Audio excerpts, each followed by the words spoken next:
बंधु माने आजिर एही भिडियोटी को संपूर्ण शांत मनरे देखंतु।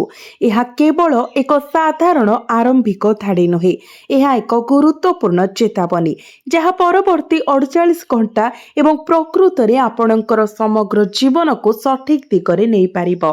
आपण देखंतु, जेतेबेले भी ब्रह्मांड आपणक जीवन रे एक प्रमुख सकारात्मक परिवर्तन आनिबाको प्रस्तुत हुए, सेतेबेले आपणकर मन प्रायतः अस्थिर हो जाए, आपणक हृदय तोड़ी पारे एवं आपणक शरीर रे एक अद्भुत विद्युत अनुभव करि पारंती। एही वीडियो को संपूर्ण एकाग्रता सहित शीघ्र न करी शेष पर्यंत देखंतु, कारण मु जहा कहिबाकु जाउछि ताहा आपणक राशि फलर गभीर विश्लेषण, ग्रह परिवर्तनर सठिक स्थिति एवं विस्तृत ज्योतिष गणना उपरे आधारित।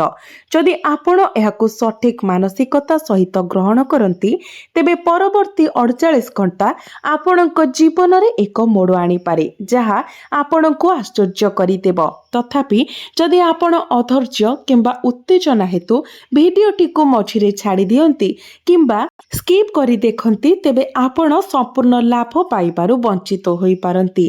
तेणु एहाकु शेष पर्यंत ध्यानर सहित देखंतु। बंधु माने देखंतु, ब्रह्मांड निजस्व व्यवस्था अनुसार कार्य करे।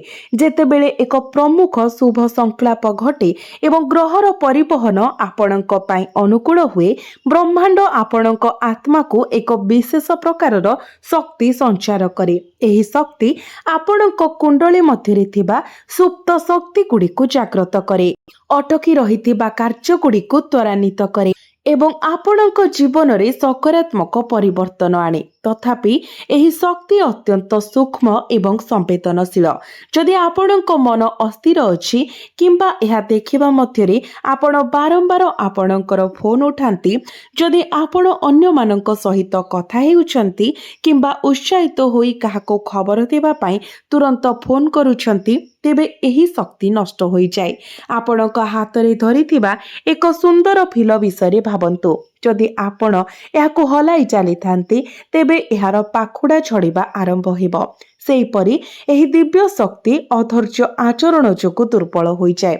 सेथिपाई मु आपणको बारंबार कहूची जे आपणकर मन को संपूर्ण शांत रखंतु। बंधु माने आगामी 48 घंटा आपणक जीवन रे एपरि बड़ चमत्कार परिवर्तन आनिबाकु स्थिर होईछि जे आपण आपणकर समग्र शरीर रे वैद्युतिक प्रवाह परि एक अनुभव करिवे।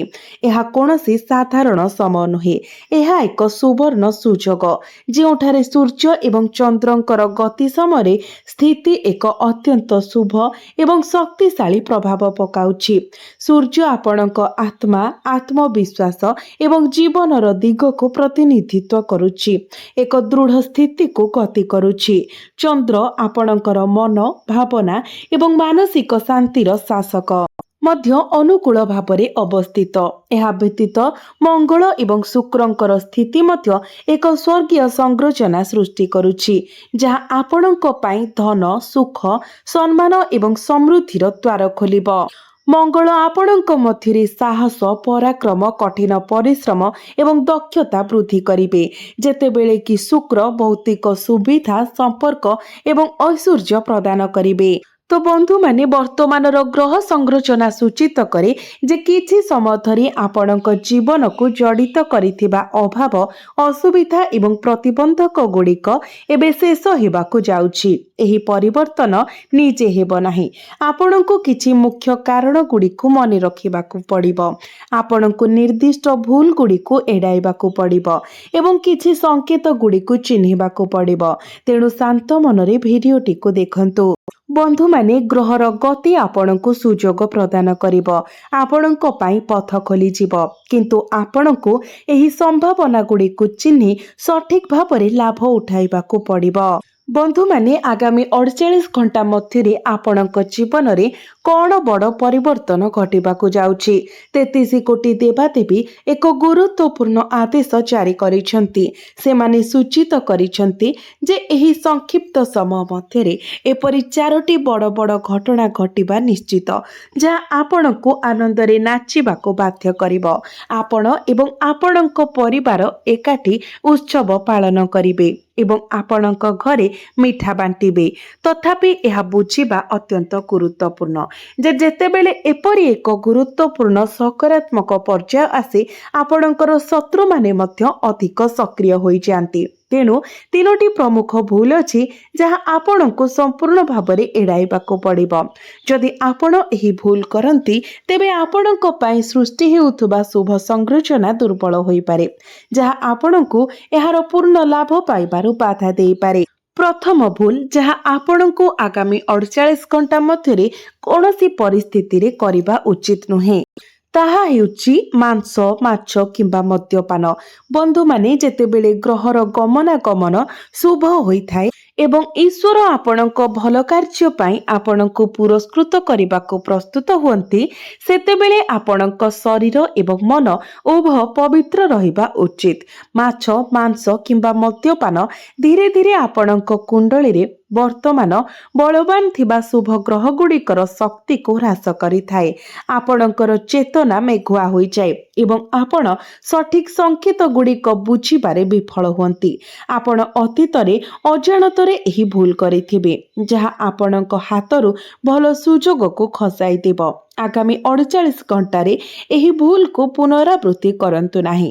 ଆପଣଙ୍କର ଶରୀରକୁ ପବିତ୍ର ରଖନ୍ତୁ, କାରଣ ଏହି ପବିତ୍ରତା ଆପଣଙ୍କୁ 33 କୋଟି ଦେବତାଙ୍କର ଆଶୀର୍ବାଦ ପାଇବା ପାଇଁ ଯୋଗ୍ୟ କରିବ। ଆସନ୍ତୁ ଏହାକୁ ଆହୁରି ବିସ୍ତାରିତ ଭାବରେ ବୁଝିବା। ଆମର ଶାସ୍ତ୍ରଗୁଡ଼ିକ କହେ ଯେ ଶରୀର ହେଉଛି ଆତ୍ମାର ମନ୍ଦିର। ତାମସିକ ଖାଦ୍ୟ ଗ୍ରହଣ କରିବା ଦ୍ୱାରା ଶରୀରର ସାତ୍ୱିକ ଗୁଣ ହ୍ରାସ ପାଏ। ଏହି ଗୁଣଟି ଆମକୁ ଦିବ୍ୟ ସଂକେତ ଗୁଡ଼ିକୁ ବୁଝିବାକୁ ସକ୍ଷମ କରିଥାଏ। ମଙ୍ଗଳ ଏବଂ ଶୁକ୍ର ଭଳି ଯେତେବେଳେ ଗ୍ରହମାନେ ଶକ୍ତିଶାଳୀ ଥାନ୍ତି ସେତେବେଳେ ସାହସ ଏବଂ ଖୁସି ପ୍ରଦାନ କରନ୍ତି। କିନ୍ତୁ ଯଦି ଆମର ଶରୀର ଏବଂ ମନ ତାମସିକ ଶକ୍ତିରେ ପରିପୂର୍ଣ୍ଣ ଥାଏ ତେବେ ଏହି ଗ୍ରହଗୁଡ଼ିକ ସେମାନଙ୍କର ପୂର୍ଣ୍ଣ କ୍ଷମତା ଅନୁଯାୟୀ କାର୍ଯ୍ୟ କରିପାରିବେ ନାହିଁ। ଆପଣ ଗତ କିଛି ମାସ କିମ୍ବା ବର୍ଷ ଧରି ଏହା ବାରମ୍ବାର କରିଥାଇପାରନ୍ତି। କୌଣସି ପାର୍ଟିରେ, ଚାପରେ କିମ୍ବା ଅଜାଣତରେ ଏବଂ ପରିଣାମ ସ୍ୱରୂପ ଆପଣଙ୍କ ପାଖକୁ ଆସୁଥିବା ଭଲ ସୁଯୋଗ ଗୁଡ଼ିକ ଅଟକି ଯାଇଛି କିମ୍ବା ଅଚିହ୍ନା ହୋଇଯାଇଛି। ଯଦି ଆପଣ ଏହି 48 ଘଣ୍ଟା ମଧ୍ୟରେ ଆପଣଙ୍କର ଶରୀରକୁ ପବିତ୍ର ରଖନ୍ତି ତେବେ ଆପଣଙ୍କର କୁଣ୍ଡଳୀରେ ସୃଷ୍ଟି ହେଉଥିବା ଶୁଭ ଯୋଗ ଗୁଡ଼ିକ ଆହୁରି ମଜବୁତ ହେବ। ଆପଣଙ୍କର ଚେତନା ଅଧିକ ତୀକ୍ଷ୍ଣ ହେବ। ଆପଣ ଠିକ ସମୟରେ ସଠିକ ନିଷ୍ପତ୍ତି ନେଇପାରିବେ ଏବଂ 33 କୋଟି ଦେବତାଙ୍କର ଆଶୀର୍ବାଦ ଆପଣଙ୍କ ଜୀବନରେ ସମ୍ପୂର୍ଣ୍ଣ ଭାବରେ ପ୍ରକାଶ ପାଇବ। ଆଉ ଏକ ବିଚାର କରିବାର ବିଷୟ ହେଉଛି ଘରୁ ବାହାରିବା ପୂର୍ବରୁ ଆପଣଙ୍କର ମନକୁ ଶାନ୍ତ ରଖିବା ଏବଂ ଆପଣଙ୍କର ମନୋନୀତ ଦେବତାଙ୍କ ଠାରୁ ଅନୁମତି ଏବଂ ଆଶୀର୍ବାଦ ନେବା। ବନ୍ଧୁମାନେ, ଯେତେବେଳେ ଆପଣ ଅନୁଭବ କରନ୍ତି ଯେ ଆପଣଙ୍କର ଜୀବନ ପରିବର୍ତ୍ତନ ହେବାକୁ ଯାଉଛି, ଆପଣ ପ୍ରାୟତଃ ଉତ୍ସାହ ଏବଂ ଅସ୍ଥିରତାର ମିଶ୍ରଣ ଅନୁଭବ କରନ୍ତି। ଏପରି ମୁହୂର୍ତ୍ତରେ ଅନେକ ଲୋକ ପ୍ରାର୍ଥନା ନ କରି ବାହାରକୁ ଧାଇଁ ଆସୁଛନ୍ତି। କିନ୍ତୁ ମନେ ରଖନ୍ତୁ, ଏହି ସମୟ, ସୁଯୋଗ ଏବଂ ପ୍ରଗତି ଦେବତା ଏବଂ 33 କୋଟି ଦେବାଦେବୀ ଆପଣଙ୍କୁ ପ୍ରଦାନ କରୁଛନ୍ତି। ଯଦି ଆପଣ ମା ଲକ୍ଷ୍ମୀ, ସୂର୍ଯ୍ୟ ଦେବତା ଏବଂ ଆପଣଙ୍କର କୁଳ ଦେବାଦେବୀଙ୍କୁ ପ୍ରଣାମ କରିବା ପାଇଁ ଆପଣଙ୍କର ଘର ମନ୍ଦିରକୁ ନ ଯାଇ ବାହାରକୁ ଯାଆନ୍ତି, ଏହି କାର୍ଯ୍ୟଟି ଈଶ୍ୱରଙ୍କର ବୋଲି ସ୍ୱୀକାର କରି ଏବଂ ସଫଳତା ଏବଂ ତ୍ରୁଟି ପରିହାର ପାଇଁ ପ୍ରାର୍ଥନା କରି ଆପଣ ଆପଣଙ୍କର କୁଳ ଦେବାଦେବୀ କିମ୍ବା ଗୃହଲକ୍ଷ୍ମୀଙ୍କୁ ଅସନ୍ତୁଷ୍ଟ କରିବାର ଆଶଙ୍କା ଅଛି।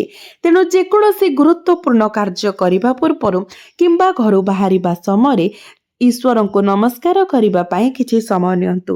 ଏହା ଆପଣଙ୍କର ଶକ୍ତିକୁ ସଂରକ୍ଷଣ କରେ ଏବଂ ଆପଣଙ୍କର ଶତ୍ରୁମାନଙ୍କର ଷଡ଼ଯନ୍ତ୍ରକୁ ବିଫଳ କରେ। ବନ୍ଧୁମାନେ, ଯେତେବେଳେ ଆମେ ଆମର କୁଳ ଦେବାଦେବୀଙ୍କ ଅନୁମତି ବିନା, ଆଶୀର୍ବାଦ ବିନା ବାହାରକୁ ଯାଉ, ଆମେ ତାଙ୍କୁ ଅବହେଳା କରୁ।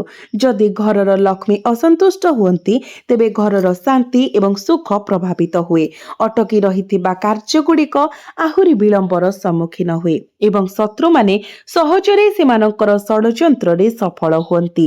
ବିପରୀତରେ, ଯଦି ଆମେ ଯିବା ପୂର୍ବରୁ ଆମର ପୂଜା ଘରେ ପ୍ରଣାମ କରୁ, ଦେବୀ ଲକ୍ଷ୍ମୀ ଏବଂ ସୂର୍ଯ୍ୟ ଦେବତାଙ୍କୁ ସ୍ମରଣ କରୁ ଏବଂ ଦୃଢ଼ ସଂକଳ୍ପ ନେଉ हे प्रभु ଏହି କାର୍ଯ୍ୟ ଆପଣଙ୍କର ମୋତେ ଆପଣ ସଫଳତା ଦିଅନ୍ତୁ। ଆମର ଶକ୍ତି ସୁରକ୍ଷିତ ରହିଥାଏ।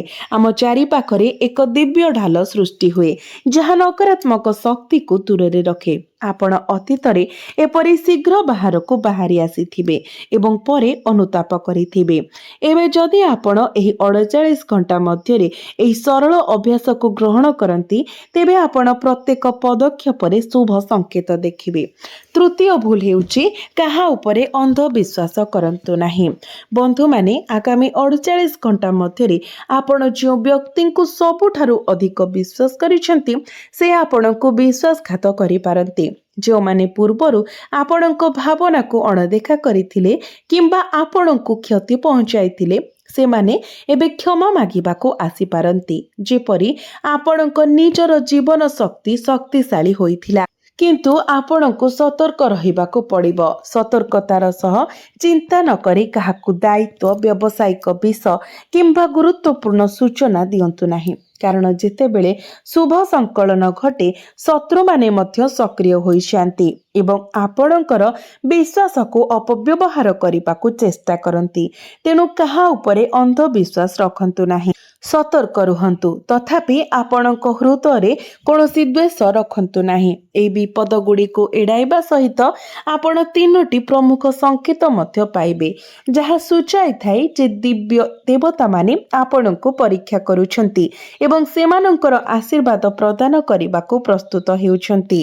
ପ୍ରଥମ ସଂକେତ ଆପଣଙ୍କ ନିଜ ଶରୀର ମାଧ୍ୟମରେ ପ୍ରକାଶିତ ହେବ।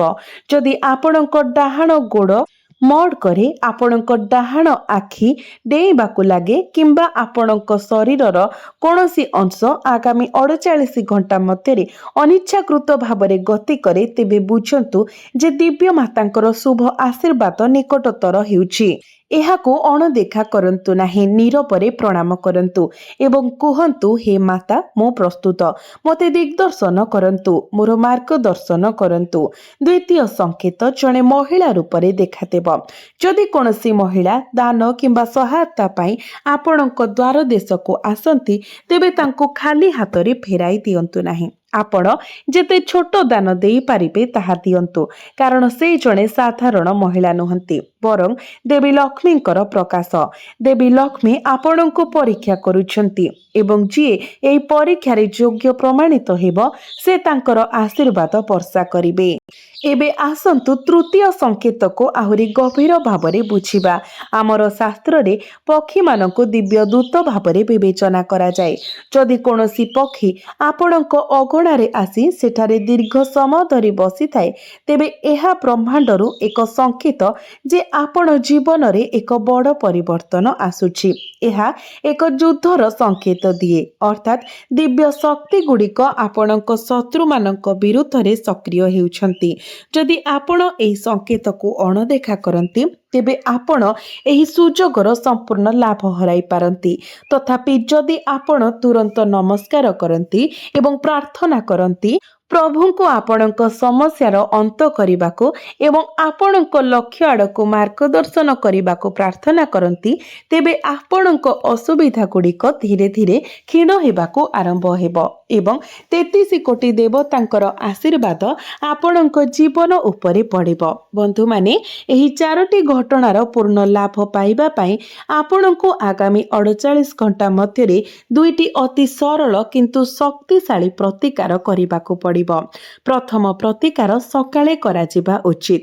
ଆପଣଙ୍କ ହାତ ଯୋଡ଼ି ଦେବୀ ଲକ୍ଷ୍ମୀ ଏବଂ ପ୍ରଭୁ ସୂର୍ଯ୍ୟନାରାୟଣଙ୍କୁ ନମସ୍କାର କରନ୍ତୁ। ମାନସିକ ଭାବରେ 3 ଥର ପୁନରାବୃତ୍ତି କରନ୍ତୁ, ମୋ ଘରେ ପ୍ରଚୁରତା ହେଉ, ମା ମୋତେ ସଠିକ ପଥ ଦେଖାନ୍ତୁ। ଏହାପରେ ଆପଣଙ୍କ ଘରର ମୁଖ୍ୟ ପ୍ରବେଶ ଦ୍ୱାରରେ ଟିକେ ସଫା ପାଣି ଛିଞ୍ଚନ୍ତୁ। ଏହା ଘରର ଶକ୍ତିକୁ ପବିତ୍ର କରିଥାଏ ଏବଂ ଶୁଭ ଗ୍ରହମାନଙ୍କର ଶକ୍ତିକୁ ବୃଦ୍ଧି କରିଥାଏ। ଦ୍ୱିତୀୟ ପ୍ରତିକାର ହେଉଛି ରାତିରେ ଶୋଇବା ପୂର୍ବରୁ କରନ୍ତୁ।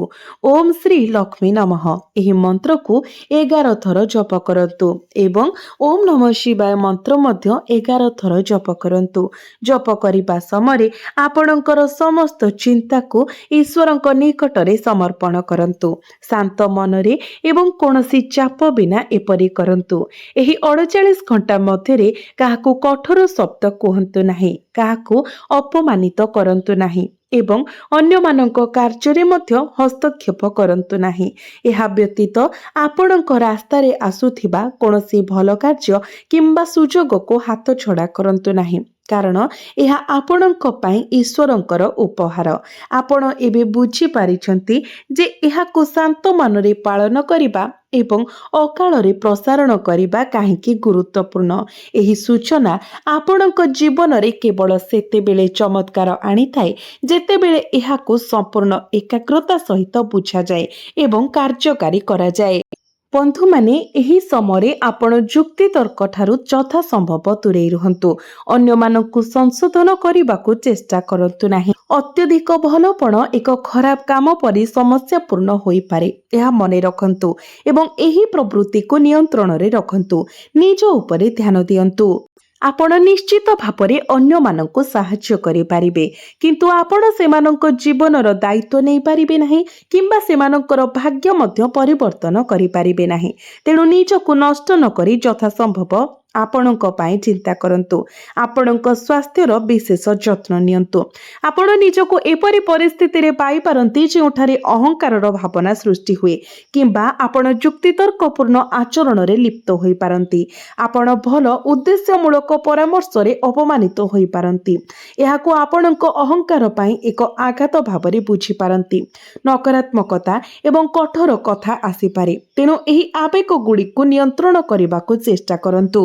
କିନ୍ତୁ ଆପଣଙ୍କୁ ଆପଣଙ୍କ ଜୀବନସାଥୀଙ୍କ ଠାରୁ ବହୁତ ସମର୍ଥନ ଏବଂ ଉତ୍ସାହ ମିଳିବ, ଯାହା ଆପଣଙ୍କୁ ଖୁସି ଏବଂ ସୁସ୍ଥତାର ଭାବନା ଆଣିଦେବ। ତେବେ କିଛି ଗୁରୁତ୍ୱପୂର୍ଣ୍ଣ ସତର୍କତା ମଧ୍ୟ ଅଛି ଯାହା ଆପଣଙ୍କୁ ପାଳନ କରିବା ଉଚିତ। ପ୍ରଥମତଃ, ଶୃଙ୍ଖଳାର ନିୟମ ପାଳନ କରନ୍ତୁ। ଏହା ଅତ୍ୟନ୍ତ ଗୁରୁତ୍ୱପୂର୍ଣ୍ଣ। ଦ୍ୱିତୀୟରେ, ନକାରାତ୍ମକତାକୁ ଏଡ଼ାନ୍ତୁ। ନକାରାତ୍ମକ ଲୋକ ଏବଂ କଥାବାର୍ତ୍ତା ଠାରୁ ଦୂରେଇ ରୁହନ୍ତୁ। ଆପଣ ନିଜର ଇନ୍ଦ୍ରିୟ ଆବଶ୍ୟକତା ଏବଂ ଖର୍ଚ୍ଚ ଉପରେ ଯେତେ ସଂଯମ କରିବେ, ଆପଣ ସମୃଦ୍ଧି ଆଡ଼କୁ ସେତେ ଆଗକୁ ବଢ଼ିବେ। ଆପଣଙ୍କର ଦାୟିତ୍ୱ ଏବଂ କର୍ତ୍ତବ୍ୟକୁ ଯତ୍ନର ସହିତ ପାଳନ କରନ୍ତୁ।